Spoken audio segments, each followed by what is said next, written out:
Live from the BDN Studios, it's Bang and Dang. That's awesome. If you don't like that, then You ain't black. Welcome back to Outlaws Gunslingers Mafia edition. Yup, it's the first week of the month. Don't even do it because nobody wants to hear it. It's the first of the month. We're continuing on with the Gambino family. We've been on the Gambino family for so long. Coming up this episode, we got a couple acting bosses while Peter Gotti was in and out of prison. You think they could have been in Hollywood? What? Acting boss. We got Arnold Squitieri and Jackie D'Amico, both of whom I believe are dead now. So both of these guys are also inducted into the Mafia with John. Well, John Gotti got him in there. So still some Gotti guys. Some Gotti guys. And then I think after this one we have 3 more, which is going to include the boss currently, which is Cephalou. And then we got 2 guys that were acting bosses because he's been in and out of prison as well since 2011. So, and then we'll wrap up that. We'll probably do a couple more underbosses. Obviously, we got to do Sammy the Bull for, and then Jackie D'Amico. Jackie D'Amico. No, it's not related to the other D'Amico that you're thinking of. But yeah. We're going to wrap up probably 2 more episodes, maybe 3 more episodes. So 3 more months of the Gambino family. Then we'll probably move into the Lucas. Before getting that, go check out our YouTube at Bang Dang Network. We post shorts. We do everything that YouTube channel does, except for post videos because Can't do that. unless we're doing our YouTube exclusive Dart League. But you can join our channel for 99 cents a month. Get this and Battles of the American Civil War at least a day or 2 early. We're only 99 cents, so if you want to do that, cheap, baby. do that. Or if you're listening on Spotify, Apple, give us a review, share us with your friends, answer that Spotify question. Gonna go on to Arnold Squitieri first, Squitieri. Former acting boss, and he was the underboss of the family as well. Known as Zeke. Why didn't they call him Squiddy instead of Squiggy? Squiddy. Well, he's also known as Zeke, Bozy, and Squiddy. Oh, there it is. Right. I don't know why it'd be Squiggy though. All right. It's a hell of a name. Arnold Ezekiel Squitieri. Squitieri. He was born February 2nd, 1936. Couldn't find anything on this guy on his early life. Literally nothing. Perfect. That's how you want it.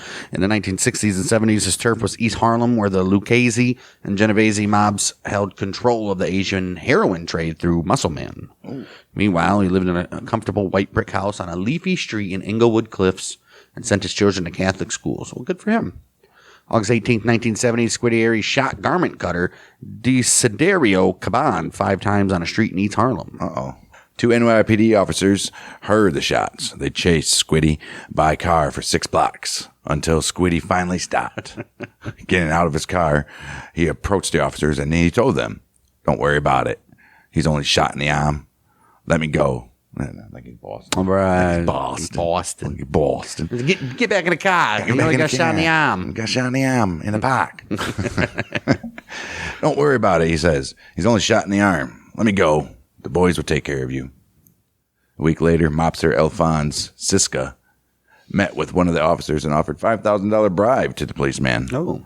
They accepted the deal, and they removed Squitieri's name from the crime report for the Caban killing. Well, later on, after the bribery was discovered, the officers were indicted. Oh, jeez. And Squitieri became a fugitive from justice. Oh, wow. January 1972, he surrendered to authorities. 73, while awaiting trial for the murder, Squitieri and his wife Marie were charged with failing to file U.S. federal income tax returns for 3 years. That's what they're going to get him on. The couple had concealed $200,000 in income in bank accounts under false names. For the charges, he would serve 4 years in prison. You ain't kidding. That's ridiculous. Dude, tax charges. Wow. 4 years. What was it? DMX was like 8 or 10? Few. Not that long. Sure. Yeah. Wesley Snipes. Oh, Wesley Snipes. Yeah, that's what it was. He was like 5 or something like that. Didn't MC Hammer get hammered with some tax shit too? True. Pay your taxes, bro. I know you make $20 million. You're going to pay like $2 or $3 million in taxes. So what? All right, let's do it. You still got $17 million, man. Exactly. 14th of March, 1973. Squitieri pleaded guilty. First-degree manslaughter. 1970 murder of Caban. He was later sentenced to 8 years in prison. State prison, that is. May 1981. He was released from prison and soon began selling narcotics for the Gotti crew in New Jersey. Whole 8 years. He probably got in trouble a few times. Plus, it's manslaughter. How do you get it down to manslaughter, first of all? Well, he has some pretty good lawyers, right? I guess. Well, anyway, he started selling narcotics for the Gotti crew in New Jersey. Year 1982. He'd meet Gambino lieutenants at a hot dog stand in Queens to purchase heroin for distribution in New Jersey. He sold a kilo of heroin supplied by Gino Gotti outside the Red Oak Diner in Fort Lee for $180,000. Holy shit. Well, 1986, after John Gotti replaced Paul Castellano as the boss, Squitieri was inducted into the family finally. Where's George Young in all this? Never dealt with the Mafia. Yeah, but he was a major player. Never dealt with the Mafia. Right, ain't that crazy? So, You would have think so. I don't think so. I mean, he was with the... He was more in California anyways. Right, and he was with the Cuban guy. Right. Pablo. Well, he's not Cuban. He's Colombia. Yeah, Colombia. That's what I meant. Stupid. Not Cuba, Colombia. Right. Idiots. Anyways, in 1986, after John Gotti replaced Paul Castellano as Gambino boss, Squitieri. 1986 as well, he was among several mobsters charged in a drug conspiracy case by then Manhattan U.S. Attorney General Rudy Giuliani. Yeah, the mid to late 80s, early 90s was terrible for the mobsters because Giuliani. Julie, he was out to get him. Oh, Rudy. So Squitieri, he was acquitted of these charges, though. Accompanied Squitieri on the run as a murder fugitive in the 70s and through the heroin deals in the 80s was Alphonse Funzi Siska, who was a close pal and still lives a couple blocks from him, apparently. Oh, shit. They are longtime friends at the Gotti crew, a law enforcement said. Look at that shit. Good for them, right? Got to have friends in the business. Siska's fondness for the late Don could be heard in a conversation recorded 27th of October, 1987, on John Gotti's birthday. And it was by an FBI bug planted in a New Jersey mobster's office. They don't say which one it is, huh? Well, Siska says this. Today is the birthday. Siska says, yeah, we're going to go home early, you know. Look like we're going to have a cake over his house, I guess. Have a cake for the boss. Oh, 1988, Squitieri and Siska often visited Gotti at his hangouts, which was the Ravenite Social Club on Mulberry Street and the Virgin Hunt and Fish Club in Ozone Park, Queens. Gotti took a strong stand against drugs, telling the other families the Gambinos had nothing to do with it. But on the other hand, he allowed these two prominent narcotics traffickers to meet with him in public way after Ravenite. Right. A law enforcement official said. Oh. He was flaunting his association with them, while at the same time saying, "Man, we don't dabble in drugs." Right. Even though one of my main men are over here trafficking heroin. Right. Yeah, the Gottis, they wrecked everybody, dude. They ruined the whole business. Did they though? They kind of did. I think it was more of the Bananos. Yeah, the Bananos did some dumb shit. We already done past the Bananos. Yeah. They did some dumb shit. There's a reason why they got kicked out of the commission. Right. Yeah, the Bananos are rough. Damn. Yeah. Wow. 1988. Oh, Squitieri and Siska, they were convicted by the old federales in New Jersey of conspiring with the Gambino mob to distribute large amounts, not the federales in Mexico, guys. Federal agents. They act like this is the first time you said federales. Well, I guess it's usually Battle of the Civil War. Right. Which makes it even worse. Right. They were convicted of conspiring with the Gambino mob to distribute large amounts of heroin between September 8, 1981 and June of 1982. Also in the year... Well, better be better than that, who was it, Junior Gotti? Yeah. They were saying, he had two kilos or something between the years of 85 to 90. Like, okay. It was $200,000. Right. Wow. Also in 1988, the two were charged with taking over a New Jersey pest control company after the owner bragged about his connection to Gotti. It says, "Oh boy, they're kicking his name all over the place," Squitieri said on a wiretap, which was a reference to the Gambino boss. That's what authorities say. Yeah, you can't be like, we're in business with John. We're in business with Gotti. Right. Not no more because they just took your shit from you. Right. Well, Squitieri pleaded guilty in 1992 to extorting the exterminating company and got 5 years. Oh, shit. Which ran concurrently with his drug sentence. That's all right. Siska also did 11 years in prison on that drug case. When Squitieri was released in spring of 99, he was elevated to capo, law enforcement sources said. Yeah. Later, he was named acting underboss. 2000, Squitieri's own old generation mob reputation led to an investigation of his son, Arnold Squitieri Jr., a construction worker who became involved in a sophisticated white-collar crime. Oh. Come on, guy. So, like, Squitieri's taking it, like, in a different direction than Gotti, kind of. Still not being discreet or anything, but kind of like the old schooler-ish. White-collar crime, that's why they wanted, what was it, Castellano in the first place, because he was doing that white-collar shit. You can't do that shit, man. Of course you can. Can't do it. Makes more money than blue-collar crime. You getting shit. The younger Squitieri, nicknamed Bo. Of course. There's always the son named Bo, right? He was indicted with others in a stock investment scheme in which their New Jersey-based operation cold called Australian businessmen. They're claiming affiliation with a respected Aussie investment firm. So they're basically scamming them. Right. Like, we're with this investment firm. All these companies are with us. You should do this. And right. Well, tons of people sent checks totaling hundreds of thousands of dollars, but never got any in returns. Of course. Arnold Squitieri Jr., who was 30, pled guilty in Manhattan federal court to conspiracy and was sentenced to 15 months in prison. That's it. Shit. Then you have to get back the money? If not, then I'll do 15 months for a couple hundred. You know, he got fined for the amount. Maybe. Of the elder, often prison Squitieri, Bruce Mao, former supervisor of the FBI's Gambino squad, said, there are better candidates for the next boss. This is after, you see, he's on supervised release. He's not supposed to associate. How can you run a family? Right. Siska's on parole too. But if Arnold rises, I'm sure he'll take Funzy with him. That's the mob. No. Squitieri is acting underboss. It's logical he would be the heir apparent, but Peter Gotti's still there. There's no sign he's going to step down. Right. So. This is after John died. Right. He went on to say, Peter was acting for John, and now that he died, they have to elect a new boss, and Peter is under indictment, so Squitieri could get it because the Gottis like him. That's what a law enforcement source said. And maybe no one else wants the job, which brings scrutiny from all quarters of law enforcement, not to mention the risk of racketeering rap. I think this is from the New York Daily News. But Squitieri brushed off any suggestion that his life could be in jeopardy. He says, how is it putting me in danger? There's nothing to it. He shrugged. If it was true, maybe, but it's not true. Okay, in 2002, after the arrest of Gambino acting boss Peter Gotti, Squitieri did indeed become the new acting boss. Look at that. When approached at his home by the New York Daily News, Squitieri said, I only know what I read in papers. It's not true. I stay in my house. I'm on parole. I have no place to go. Forget about it. I have no affiliation with nobody. I stay home. I'm on parole for the next 10 years. I can't go to New York. I can't go nowhere.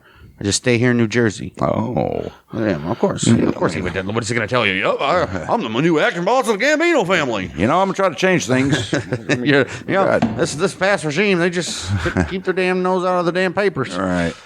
I don't know why it would be Southern. Right. It's who he really is. Right. Elevating a convicted drug dealer to Don would indicate how much luster the Gambino family and the Mafia have lost. Yeah, he's a convicted drug dealer, too. Oh, right. Got a smackhead. It's like, oh, look at these mob guys. Just anybody can be boss. He has a very checkered background, FBI agent Mao said. Only 15 years ago, you couldn't even get made in the Gambino family if you were involved in heroin. He only got made after John became boss. Before that, he can never get made. Of course not. It might show where the Gambinos are now, said Edward McDonald, who was former organized crime prosecutor for the Eastern District. They might have dabbled a little bit in the past, but now to take a convicted narcotics trafficker and make him head of the family is almost a signal that they will be or have been more heavily involved in drugs. Wow. Yeah, they're just now it's easier to get these motherfuckers. Yeah. You idiots. Now the spotlight's on them even more. Well, sometime after getting out of prison, Squitieri received a flat panel television as a gift from undercover FBI agent Joaquin Garcia, everybody called him Jack. One evening, he was watching The Sopranos episode All Happy Families. On the show, family boss Tony Soprano, he wants to have a troublesome family member return to prison. To do this, he sends the mobster a stolen TV set. Soprano then arranges for a parole officer to visit the man and arrest him for possessing stolen property. When the show was over, a frightened Squitieri gave away the TV and purchased his own. He's like, damn. He's like, what the hell? Right. Jeez. During the early and mid-2000s. Dude, I bet mobsters love that fucking show. Oh, no, there was something else I was reading about. there was an episode of The Sopranos where Tony's grilling and he has shorts on. Right. And there's like a lot of them. An anonymous mobster called, I think it was Tony or James Gandolfini. Don't know how they got a number, but whatever. It was like, just so you know, mob bosses don't wear shorts. And then like the next season or whatever, when Carmela's arguing with him, he's got his shorts on. She's like, mob bosses don't even wear shorts. And like they use it in the show and shit. Yeah. Fantastic. Yeah, but mob guys used to, on the stupid show with the kids that they have, the podcast that they have, they used to say that mobsters used to call James all the time and give him suggestions and shit like that. Fuck yeah. Supposedly the closest to mob life a lot of these guys said that was ever portrayed. That and Goodfellas. Yep. And Casino, they say, was pretty accurate as well. And the Untouchables was kind of it's nothing about mob, but it was more. It was. Well, Untouchables were for Public Enemy guys. Same thing. No, because John Dillinger was never in the mob. That's true. Should have been. Well, right. The Dillinger gang. The Dillinger family. Yeah, Dillinger family. Yes. During the early and mid 2000s, Squitieri had to contend with ethnic Albanian gangs' involvements with the gambling rackets in Queens. Them damn Albanians, dude. You can, and then Armenians. You can't get rid of any of them. All right. Well, didn't Turkey try with the Armenian, right? Armenian. They tried and just pissed them off. One particular threat was Rudaj Organization, or the corporation, run by mobster Alex Rudaj. At first, Gregory DePalma was able to solve minor disputes, but the corporation became less cooperative over the time. Oh. September 2005, Squitieri arranged a meeting with Rudaj at a gas station in New Jersey. Well, fantastic. Wow. Well, when the corporation mobsters arrived, 20 armed Gambino men confronted them. Oh, come on. That's not the way you do business. FBI undercover agent known as Jack Falcone stated in his book that Squitieri told the corporation mobsters, "You took what you took, and that's it. Or there's going to be a problem." Yeah, man, you guys did what you did. We're going to forgive it from here, but anything else that happens, that's it. It's going to be a bullet in your head. The Gambinos outnumbered the corporation 20-6. Oh. Rudaj ordered one of his men to shoot at a gas tank if a gunfight ensued. Oh, to kill them all. We'll just take us all. Right. Rudaj eventually listened to the advice, and he stopped interfering with Gambino operations. Yeah, I'm sure. That's rough, dude. That they would even back down like that. He must have been in like a low level. Well, obviously. He had 6 men. Right. And the top guys were like, what the hell are you doing? Can't be messing with these guys. Come on. They own New York. What the hell? Cut their fucking feet off. Crazy. Okay, I wonder why they did that. Because They cut their feet off, and then they send them to like people. Or they'll keep them. shows you not to fuck around. Guess. March 9th, 2005, Squitieri was arrested on charges of extorting money from construction companies in Westchester County, New York, Mineola, New York, and New Jersey. June 15th, the tearful Squitieri pleaded guilty to conducting an illegal gambling operation and a tax evasion. Pussy. Wow. You're crying and shit. Right. June 28th, 2006, he was sentenced to just over 7 years in federal prison. Oh, shit. This is from justice.gov, which has the transcript of what happened here. Michael J. Garcia, the United States Attorney for the Southern District of New York, and Mark J. Mershon, Assistant Director in charge of the New York office of the FBI, announced today that the Gambino family acting boss and official underboss Arnold Squitieri, a.k.a. Zeke, a.k.a. Bozy, a.k.a. Sylvester. Wow. Well, okay. He has pleaded guilty in Manhattan federal court to racketeering and extortion charges. Wow, shit. Well, the charges which Squitieri pled guilty were part of an indictment unsealed last year, which charged 32 defendants, most of whom are named as members or associates of the Gambino organized crime family of La Cosa Nostra. And they have LCN in parentheses. With wide-ranging racketeering crimes and other offenses spanning more than a decade, including violent assault, extortion of various individuals and businesses, loan sharking, union embezzlement, illegal gambling, trafficking in stolen property, counterfeit goods, and let's just throw in some mail fraud in there. As well, the case, United States versus Squitieri et al., S105CR, I don't know what that means, 228 AKH. All right. It's currently pending before the United States. This is obviously what happened. The United States District Judge Alvin K. Hellerstein. Squitieri was scheduled to go on trial May 8, 2006, along with Gambino family acting captain Gregory DePalma. The charges to which the defendant pled guilty were the result of an almost 3-year-long investigation that included obtaining court authorization to intercept conversations among high-ranking members of the family at several locations in the Bronx and Westchester County, including at the United Hebrew Geriatrics Home, located in New Rochelle, New York, whose mama was living there. You ain't kidding. Somebody's was. I'll bet you. Or their grandma or something. Right. Undercover FBI agent also infiltrated the Gambino family in the course of the investigation. Jeez, dude, they're just throwing undercovers everywhere now, huh?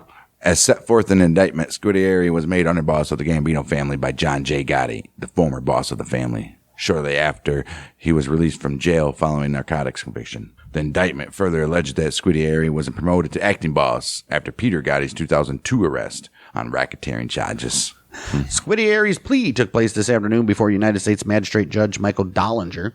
As part of his plea, Squitieri admitted extorting the owners of construction companies based in Mineola, New York, and Westchester County, and a New Jersey trucking company, and admitted doing so as a pattern of racketeering activity. Wow. At sentencing, Squitieri faces a maximum sentence of 20 years imprisonment on the racketeering charge. That's crazy. And each of the 3 extortion counts. That's crazy. And fines on each count of as much as $250,000 or twice the gross gain or loss resulting from each of these offenses. Shit, dude. That's a hammer down right there, boys. They put the hammer down. Shit.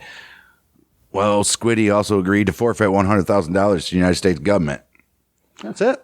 After his sentencing, his sentencing is scheduled for July 28, 2006 at 11 a.m. before Judge Hellerstein. Squitieri's guilty plea comes just 3 weeks after the guilty pleas of 8 other racketeering RICO defendants in this case, including Gambino family acting underboss Anthony Miguel, Gambino family captain Elfond Siska, a.k.a. Funzy, as well as soldiers Louis Filippelli, Robert Vaccaro, and Nicholas La Sorsa. The trial against Gregory DePalma is scheduled to begin May 8th, 2006. Well, Mr. Garcia praised the diligent efforts of the Federal Bureau of Investigation and expressed appreciation to the Department of Labor. Assistant United States Attorneys Edward O'Callahan, Christopher P. Conniff, and Scott L. Mara are in charge of the prosecutions. Squitieri was incarcerated at the Devon's Federal Medical Center in Massachusetts.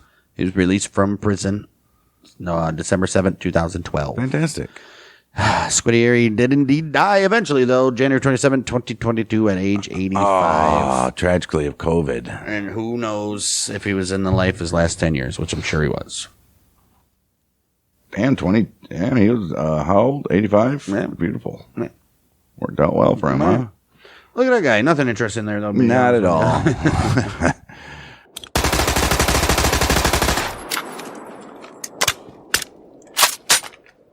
Wow, moving on. Hopefully this guy's a little better. John D'Amico. John Jackie D'Amico. John D'Amico, they call him Jackie. He was born July 11, 1936. He was a capo in New York City who served as street boss of the Gambino crime family from 2005 to 2011. Street boss had been the family's number one position ever since official boss Peter Gotti started serving a life in prison. Right. His parents were born in the village of Vitre-sul-Mare in the Campania region of Italy. D'Amico is not related to Bonanno crime family soldier Joseph D'Amico. That's who you was thinking about. Yes, him. D'Amico received the nickname Nose because of his Romanesque nose. His Romanesque nose. One mob informant told the courts during his testimony this. Right, cool. Well, at the Gotti trial, mobster Michael DiLeonardo said D'Amico had his nose fixed, a rhinoplasty. He had a big distorted nose at one time. D'Amico was said to have been upset with prosecutors for using the nickname. John Gotti loved him because Jackie was a fellow gambler who placed all his bets for him. D'Amico was an old friend of Irving Hal Hershkowitz, the founder and president of the non-alcoholic beverage corporation Big Geyser Incorporated. He worked in their Maspeth, Queens warehouse. I think the Italians and the Germans got along still. Of course they don't. Hershkowitz? Who says it's German? Definitely Jewish. Either or, yeah. It's true. He maintained the job until he was brought to trial and convicted of extortion. He started as a delivery truck driver with a base salary of $23,000 a year, but later switched to working as a salesman on commission, and his salary would raise to $71,000 a year. That's pretty good. The same warehouse where D'Amico had an office block. He was a co-worker of Lucchese crime family capo Matthew Madonna. Hey, Matthew Madonna. Who was also listed on the company payroll. Good for him. Fantastic. Assistant U.S. Attorney Roger Burlingame suspected that while ostensibly on the payroll, D'Amico was given a no-show job, allowing him to collect health benefits from the company. I get it. He got a Jaguar that was leased by the company. Fantastic. And he also got to claim lawful employment, obviously. Hershkowitz stated to reporter Tom Robbins that he had known D'Amico for 30 years and considered him a good, long-time friend. Hershkowitz and D'Amico attended New Utrecht High School together, which is the same school that Sammy Gravano attended. Oh, that's fantastic. Good for them. Right, look at these guys sticking together. By the late 1960s, D'Amico was a bookmaker and soldier in the Gambino family, then ruled by boss Carlo Gambino. Yeah. Back in the good days of Gambinos. In the 1970s, D'Amico became an associate of Ozone Park, Queens-based capo John Gotti. Yeah.